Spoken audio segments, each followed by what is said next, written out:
We were talking about has a presence and made the people Yeah, unclean. yeah, that's right. That's not a good thing. No, Yeah, it's not a good thing. But it's amazing. yeah, It's amazing because we're able to see how the Most High sees death and how he wants us to understand it.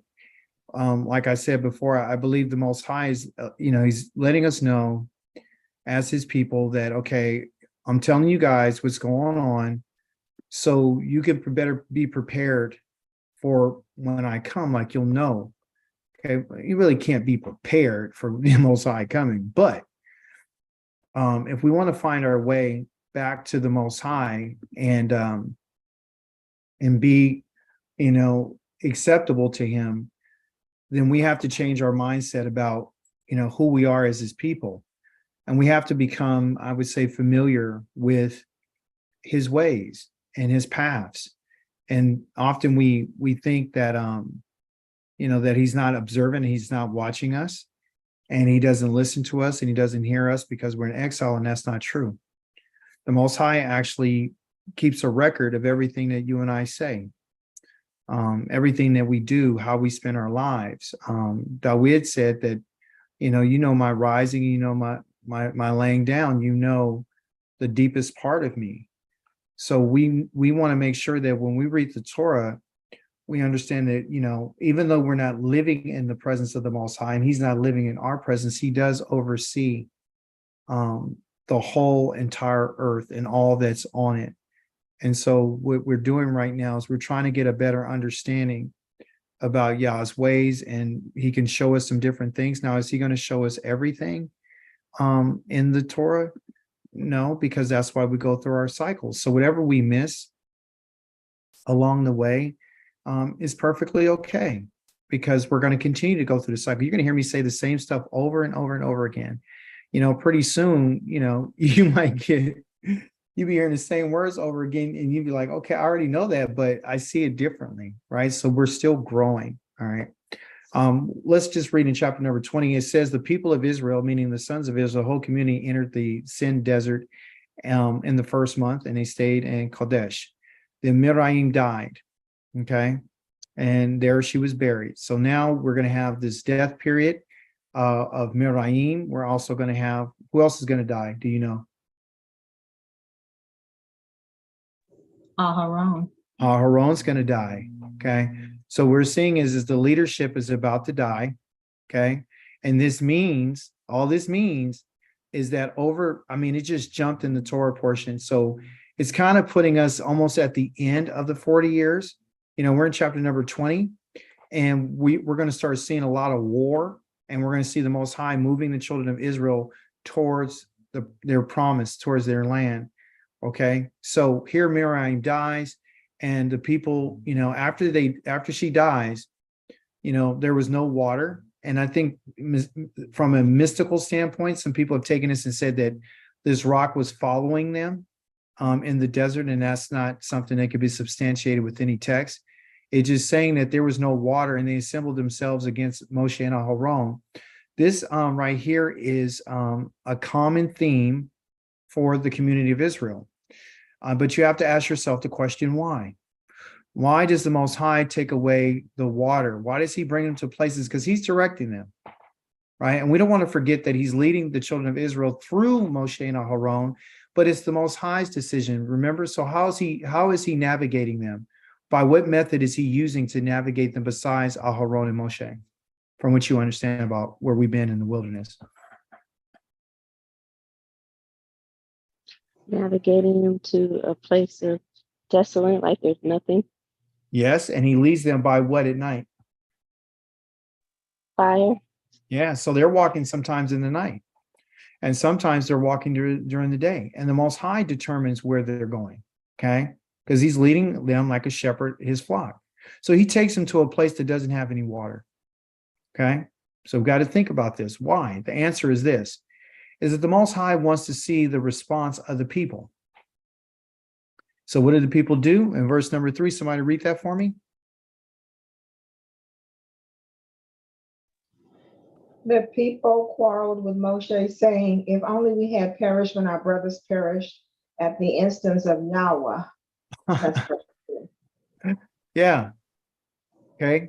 So, in essence, who are they really complaining to and about? About Yahweh. Yeah. And they're complaining to him. That's what they're really saying. See, they're just using him to say it. I want you to see this. And he says, then they asked the question, why'd you bring Yahweh's community into this desert? Mhm. So we see that they still listen. For some reason or another, they're acting as if Moshe, even after all the death that they just saw and experienced, and he said, the Most High sent me, he brought you here. And, if they die a normal death, he didn't send me. So look at the condition of our people. Okay. So they're arguing and they're quarreling with the Most High again. And they're wishing death upon themselves. We wish that we have died when our brothers died before Yahweh. Okay. So when did their brothers die before Yahweh? What time are they talking about?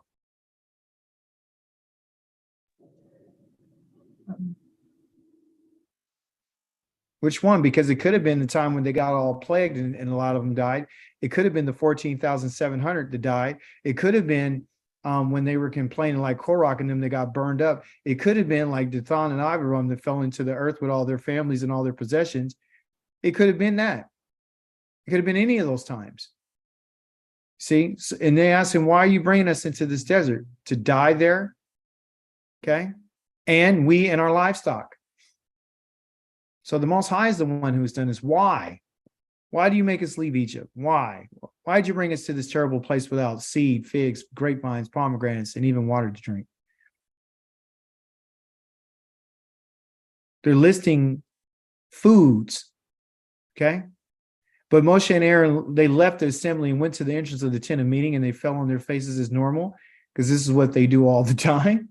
And the glory of Yahweh appeared to them. And Yahweh said, take the staff, assemble the community, you and Aharon, your brother, okay? And before their eyes, I need you to tell the rock to produce its water, okay? You will bring them water out of the rock and thus enable the community and their livestock to drink. So Moshe took the staff from the presence of Yahweh as he had ordered him. Okay, so he followed the command, and then what did he do? He says, but after Moshe and Aharon had assembled the community in front of the rock, he said to them, listen here, you rebels, are we supposed to bring you water from this rock? It's interesting that at that moment, Moshe, are you guys seeing my screen? No. This is, okay, hold on. I'm sitting here, why am I? Oh, listen. Okay, here you go. Now you can see my screen. Okay. Yes, we see it. Okay. So here it is. The Most High says he gives them a command. Okay. He gives Moshe the command. The command is to take the staff from the presence of Yahweh as he ordered him to go and I need you to bring the water out of the rock. But what I want you to do is I want you to speak to the rock. That's what I want you to do. I want you to talk to the rock. Okay. But he didn't. He said, listen here, you rebels. Are we talking about him and Aaron, are we supposed to bring you water from this rock? Right. Then Moshe raised his hand and he hit the rock twice with his staff. Water flowed out in abundance, and the community and their livestock drank. But Yahweh said to Moshe and Aharon, because you, and he's talking to both of them, not just Moshe, both of them, you did not trust in me, so as to cause me to be regarded as Kadosh by the people of Israel. You will not bring this community into the land I have given them. Okay, so let's go take a look right quick in the Hebrew, and let's go find out. And that's in verse number 12. And I'm going to break this down and explain to you what the real reason is behind this. When he says that you did not set me apart, you did not make me Kadosh in front of the children of Israel. Okay, and people say, well, that was very harsh for the Most High to do this to Moshe, because He just made him, he made a what? He made a mistake. So obviously, there's a mistake that was made that Yah says, okay, you make the mistake. I'm not going to kill you, but you didn't glorify me, and you didn't bring glory to me, and you didn't bring holiness to me in the sight of the children of Israel. This is something you and I want to be very careful about, because this has to do with the Most High's intention for anyone. He's using Moshe as an example. Okay. So remember I said, why is the Most High bringing the children of Israel out to this place with no water? It wasn't only a test for the children of Israel, it was a test for Moshe. Has Yahweh tested Moshe in any other instances that you know about? As you say, are you heard any scripture where the Most High has ever tested Moshe?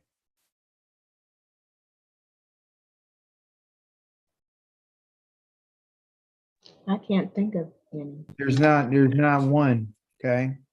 But this is a test. Okay? This is a test. Okay?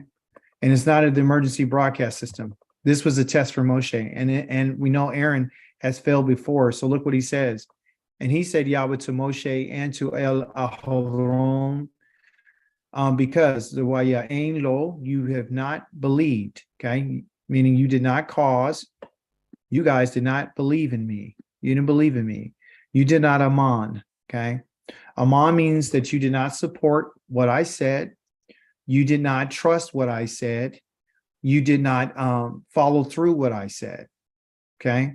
Aman, actually, the Hebrew word aman has to do with this idea of, they call it trust, but I think some people may say, faith.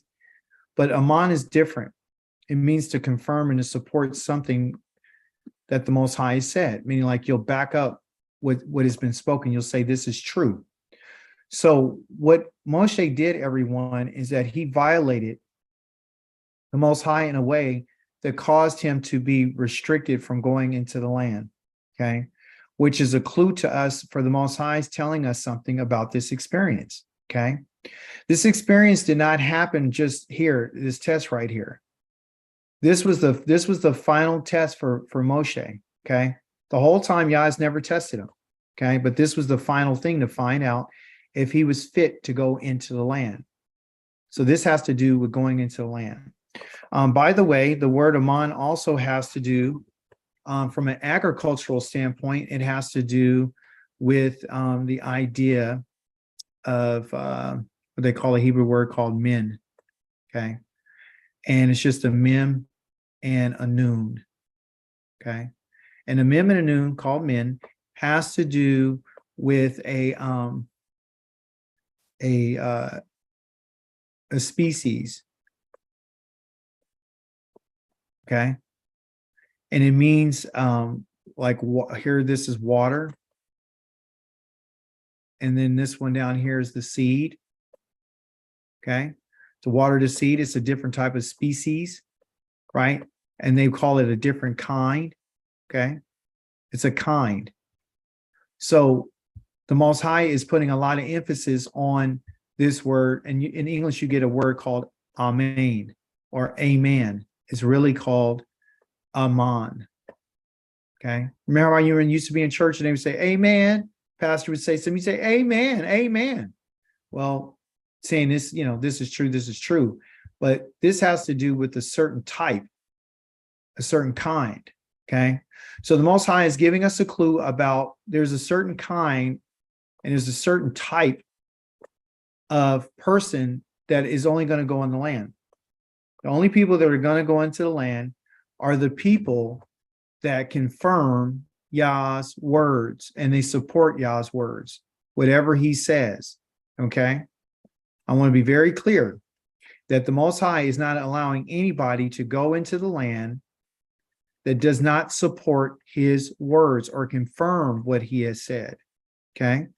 So this disobedience that Moshe has done did not put him outside of, him being Yah's servant, because, he was always Yah's servant, but it did say that you're not going into the land, you or your brother. So the sister didn't make it.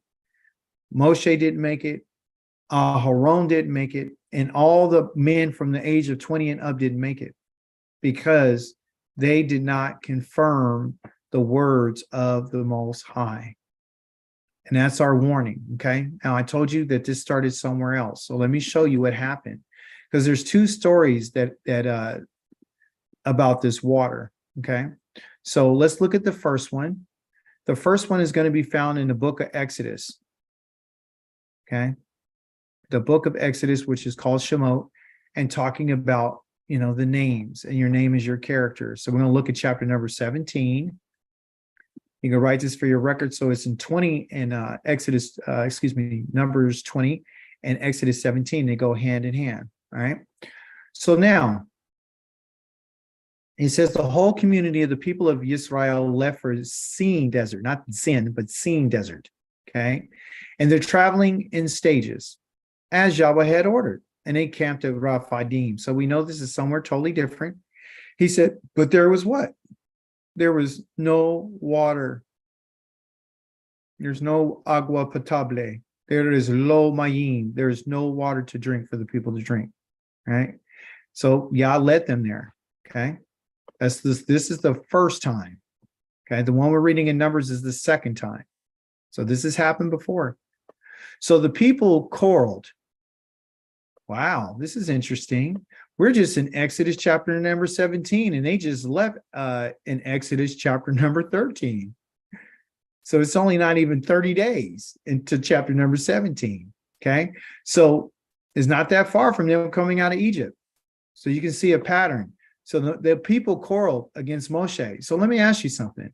It's been nearly only close to 40 years later, and they're still quarreling with Moshe.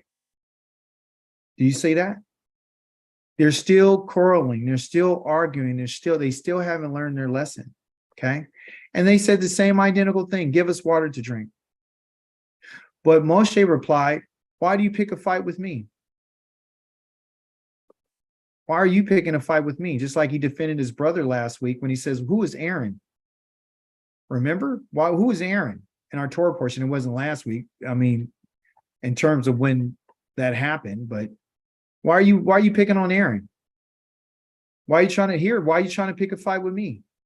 And he asked the question, why are you testing Yahweh? See? And remember, he's the most humble man in the world. So was he saying what was true here? Yes. So the people were testing Yahweh. Okay. This is when he was at the beginning of his journey with the children of Israel. However, the people were thirsty for water and they grumbled against Moshe. And look what they said, everyone. For what did you bring us up from Egypt? To kill us, our children, and our livestock with thirst? Is that not the exact same thing that they said in chapter number 20 of the book of Numbers? Yes. Which is exactly nearly 40 years later. So what we see, everyone, is that the mindset hasn't changed.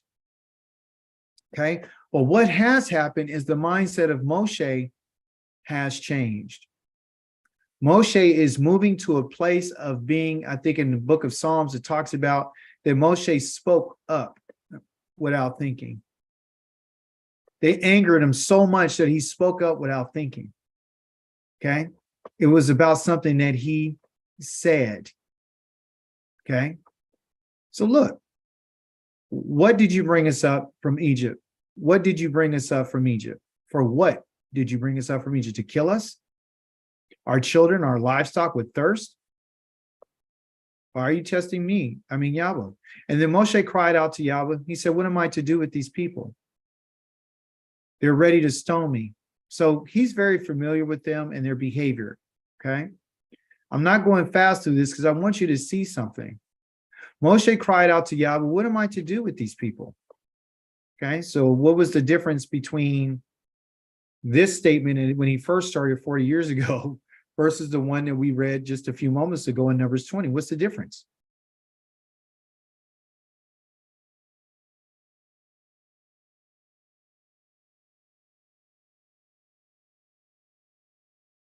The difference is Moshe's crying to Yah. He's crying out to Yah. See, he's crying to the Most High. He's asking the Most High for answers. Okay. And that's generally what happens when we get in our relationship with the Most High. When we first come to know him and we begin to learn the Torah and we begin to find out different things about ourselves, we're really in a real humble state because we know we deserve to not, to exist as a people. So we become very humble. But over time, what happens is that we begin to lose something. And what do you think that Moshe lost over this period of time?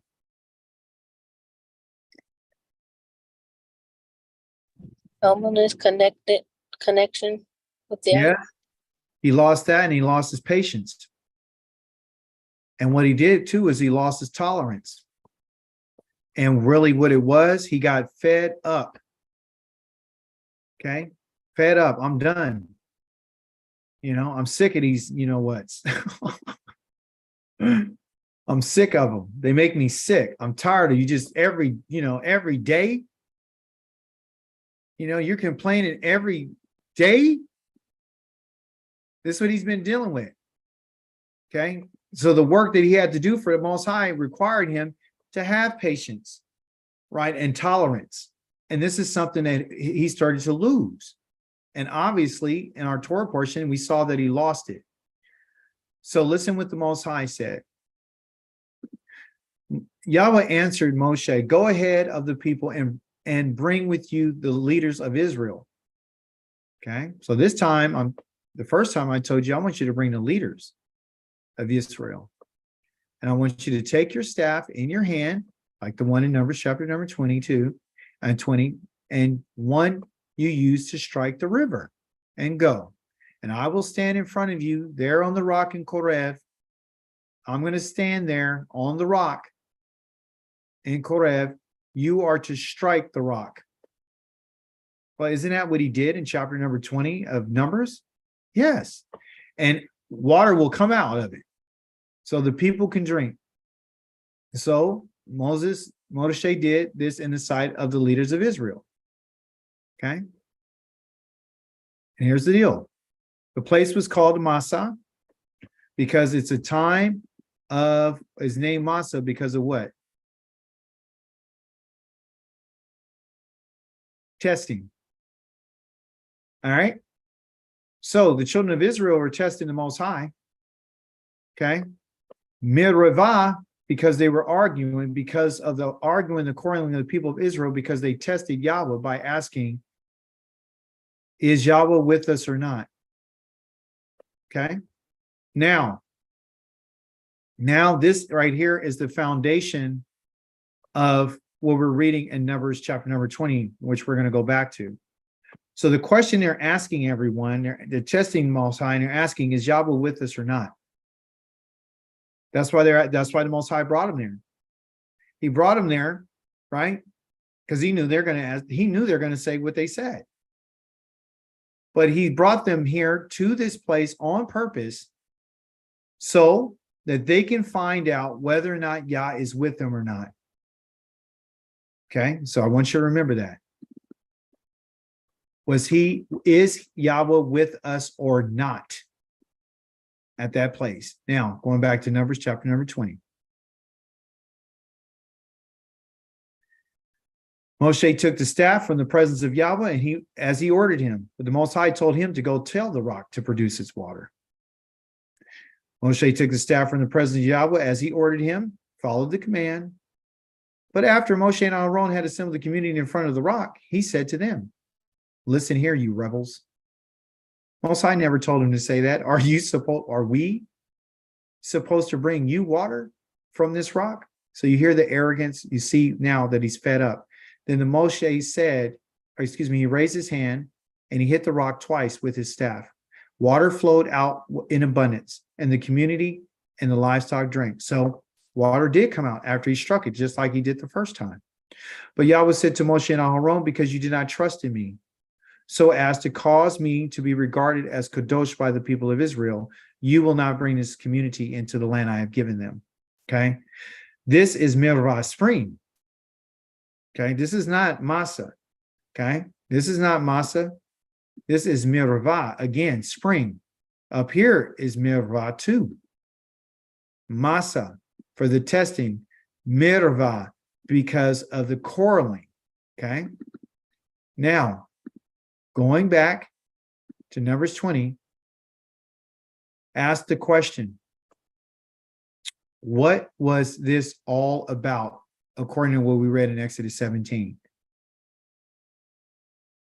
What is verse 12 about?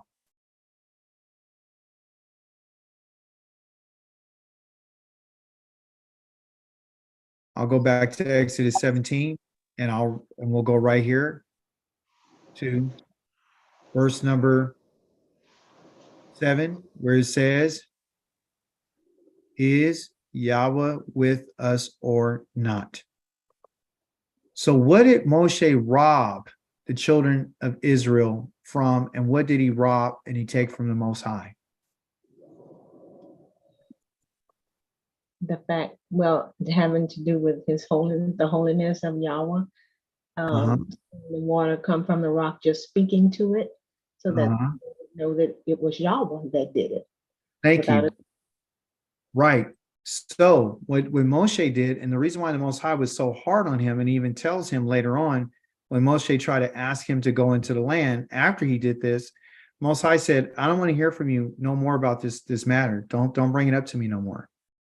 Don't mention it to me anymore. Because what happened was, everyone, Moshe and his brother collectively, they stole an opportunity for the children of Israel to finally know that Yahweh was with them.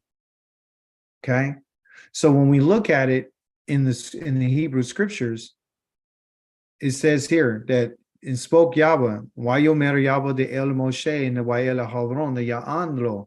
You have not amantim, you have not believed in me. You haven't supported what I said. You haven't confirmed my word. Okay, my position.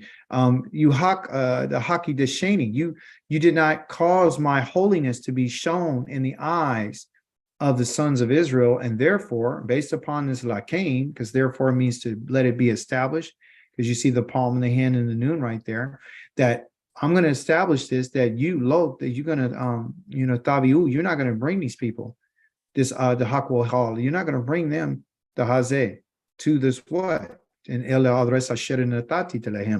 not bringing this, you're not bringing them to the land that I have given to them, okay? Because what it was is that since you have done this, I'm going to establish. That word Cain right here means the palm of the hand with the seed. It's the seed that's in the palm. You take that and you plant it. And then once you plant it, right, it establishes a root.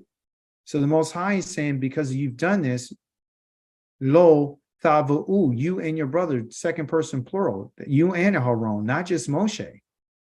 Okay, so it means that Aharon and Moshe had come together and they were already talking about what they were going to say.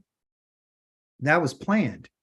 Because remember, he said, what do you want us to do? Are we supposed to bring, right? So they've already had a conversation. So what we see is that they're overriding Yah's authority of the Most High. The children of Israel, the Most High wanted the children of Israel to see him in the sense that to know that I'm with you, because they kept the water was to know if Yah's with them or not. Because remember, because they asked, is he with us or not? Is he with us or not? Is he with us in the terms of what? Is his presence here? They saw the cloud, they saw the fire, they saw them open up that, but it's a different type of know that is with us. The with us is the idea, does Yah care for us? Does he really truly care for us? That's the question. And Moshe and Aharon robbed the Most High from this opportunity to show the children of Israel that Yah does care for them and that he is with them. You guys, the Most High is not with us in a sense of giving us his words in order to just say that he's Elohim and that he's the creator of all things. It's beyond that. It's really about having a relationship with him. It's to fulfill what was intended from the beginning of the creation. The creation was made for the children of Israel. It was made for you and it was made for me. The sun and the moon and stars have given light to this earth, so the children of Israel can be able to call upon the name of the Most High Yah and give him praise. So is he with us or not? And you'll probably hear me talk more about this on Shabbat. Does Yah care for us? Let's hear something. Do you think the Most High cares for us? Is he Yes. with us? Yes, he is. Okay. Is he in our presence, like, living among us? No. Or better yet, are we living among him? No, we're not. But does it mean that he don't care for us? Yah cares for us. And Yah doesn't only care for us, but he cares for all humanity. Okay. What else does Yah care about?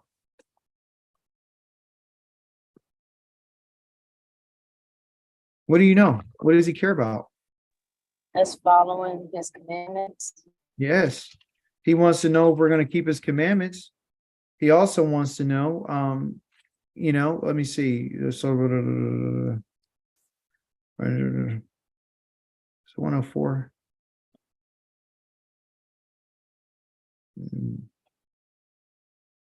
All right, we're going to go to Psalms 104. That's where it is. Okay. You're absolutely right, Dr. Kavika. So he does care for us, and he does want us to keep his laws and statutes and commandments. And that's the way that he shows us that he cares for us, is through that. A lot of people don't see it like that. They think that the Most High is trying to harm them, but he's not. He's not trying to harm us.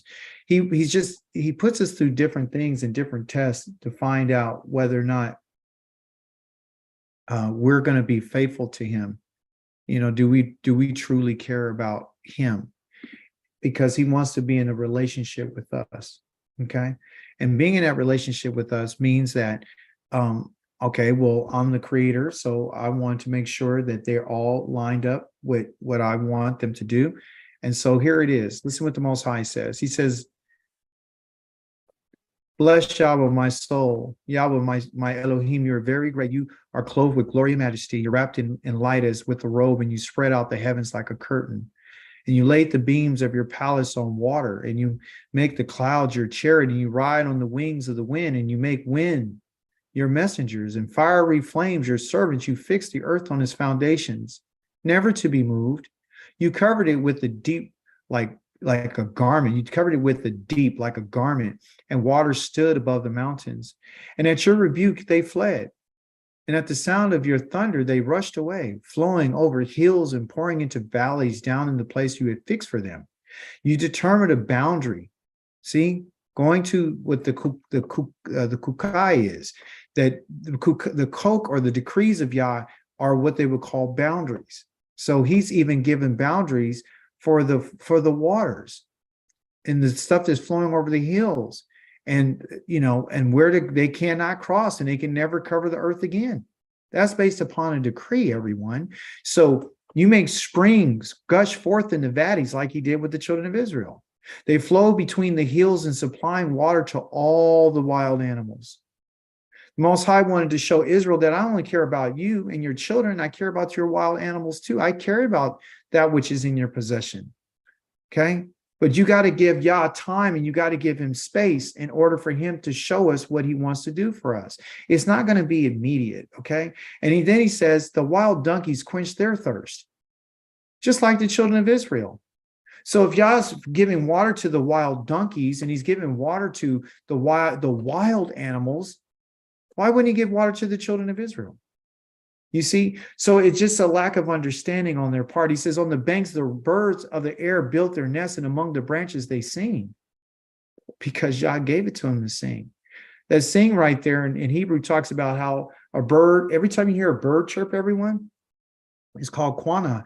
And quana means to be jealous, right? It means to chirp, okay?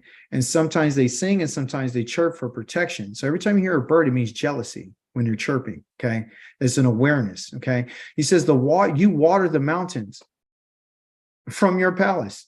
The earth is satisfied with how you provide. Remember, I asked the question: does Yah care about us? Yes, he does. Who else does he care about?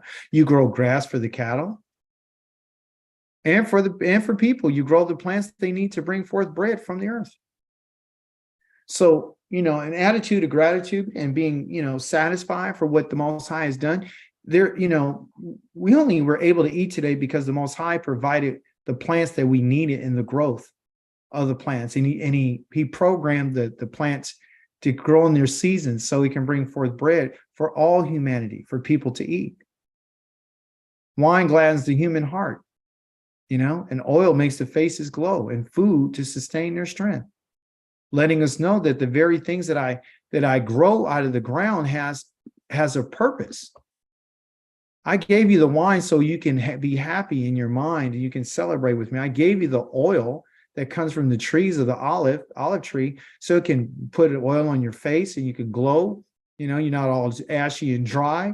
I've given you food to sustain strength. So multiple reasons why, not just for food, but gladness of heart, for skin care. You know what I'm saying? It says Yahweh's trees are satisfied. The cedars of Lebanon. So we asked our question in the Torah. They asked us, why the cedars? Why the cedars? The cedars are majestic. They're very majestic. And it also, the cedar has a word called ezer, and it means to be secret, and it means to be that which is hidden, right? So this cedars of Lebanon are used all through scripture. You should do a study on it, where it talks about the Most High has cedars of Lebanon in the temple of the Most High. That's the only wood that was ever used there. Okay? In terms of the pillars and stuff like that. So it's a majestic wood. He said, which he has planted.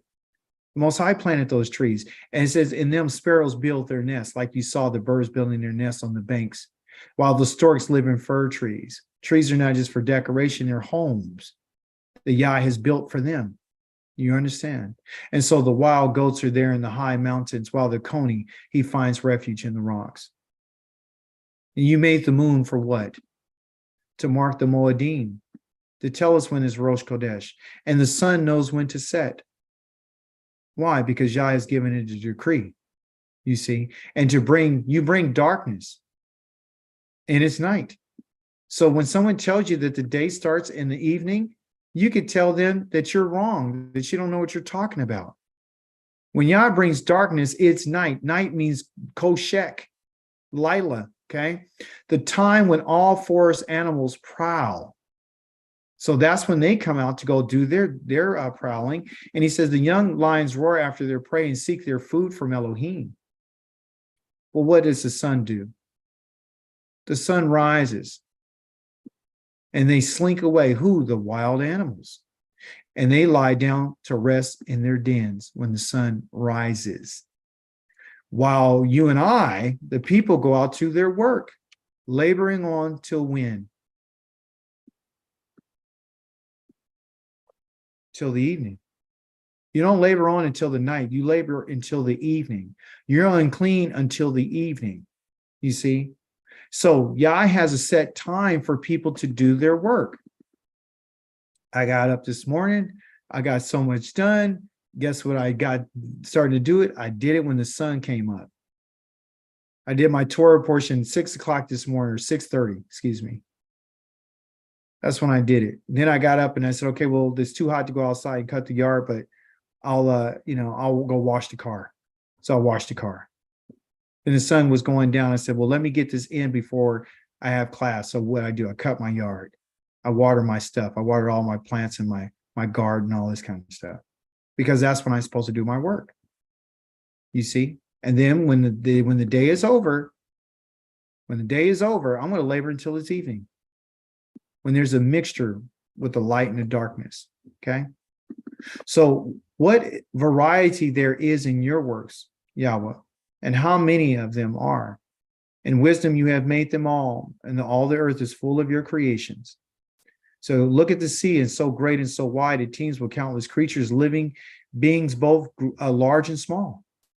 Ships are there, sailing to and fro. Leviathan, which you have formed to play there. It's a sea monster. All of them look to you to give them their food.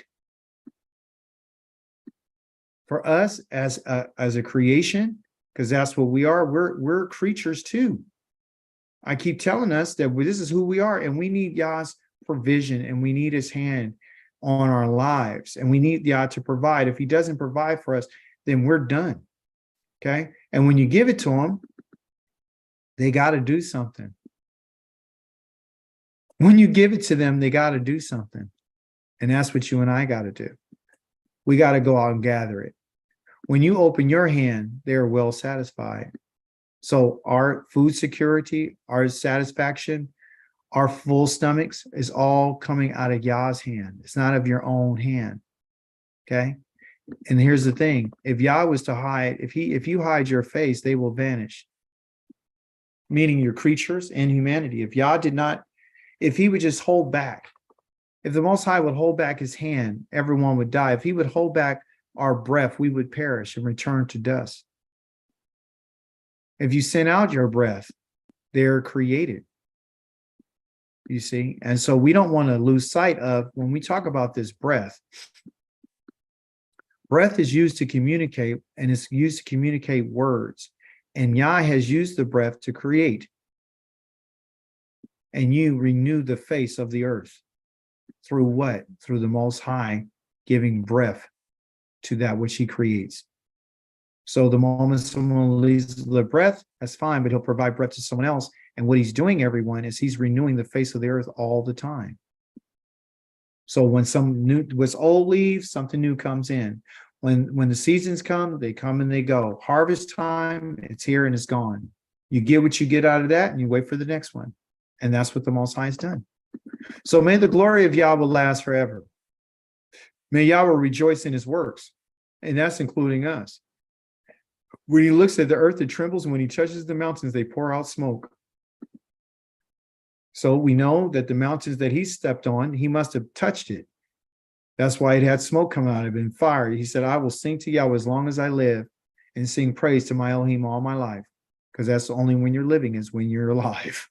My musings, meaning the things that I'm going to gnaw on, the things I'm going to meditate on, the things I'm going to, like a bone, I'm going to put that. May my musings be pleasing to him. So what are your musings, right? What are you what are you thinking about? And what are you meditating upon? What are you thinking about all the time? And see, David says that the Most High has, he's concentrated on him to a point where he says, you're always like watching me, and you scrutinize my ways and what I do in my doings. So be mindful that the Most High is watching us, and that we should be careful about what we're spending our time with and meditating upon. So whatever we're doing, let it be pleasing to him as long as you live. And that's when he says, I will rejoice in Yahweh, and may sinners vanish from the earth and the wicked be no more. Blessed is Yahweh, my soul. Hallelujah. And so we'll end our study with that tonight. I wanted to show you, just in recap, I just wanted to show you that Moshe, he was comfortable with hitting, the rock. He's done it before. He's very comfortable with that. That was something he was already used to, and he didn't think anything of it. But what he did was he lost focus. And what he lost focus on was the command of the Most High. And that's what happens when we lose focus on the Most High. We can easily make a mistake, right? And so he didn't make it to the land. Aaron didn't make it to the land. Midraim didn't make it to the land. They were prophets. They had a relationship. The Most High was talking directly to Moshe face to face, in a sense of him hearing him as he spoke. So it was a very intimate relationship. So for us, he's still telling us what it is.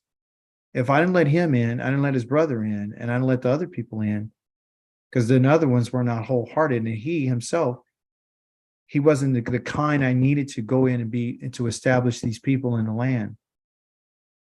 Because all he was doing was, I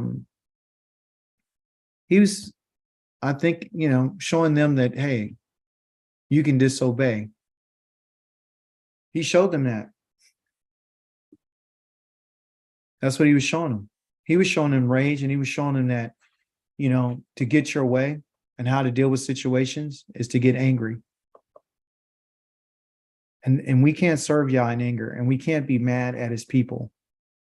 And were they rebels? Yes, they were. Was he justified in saying? Yeah, he was justified in saying, but that still didn't give him a right not to set the Most High apart. And that's what you and I have to focus on, is to set Yah apart in the presence of the people that we are dealing with. Even though they might do what they do, we still can't lose sight of who Yah is.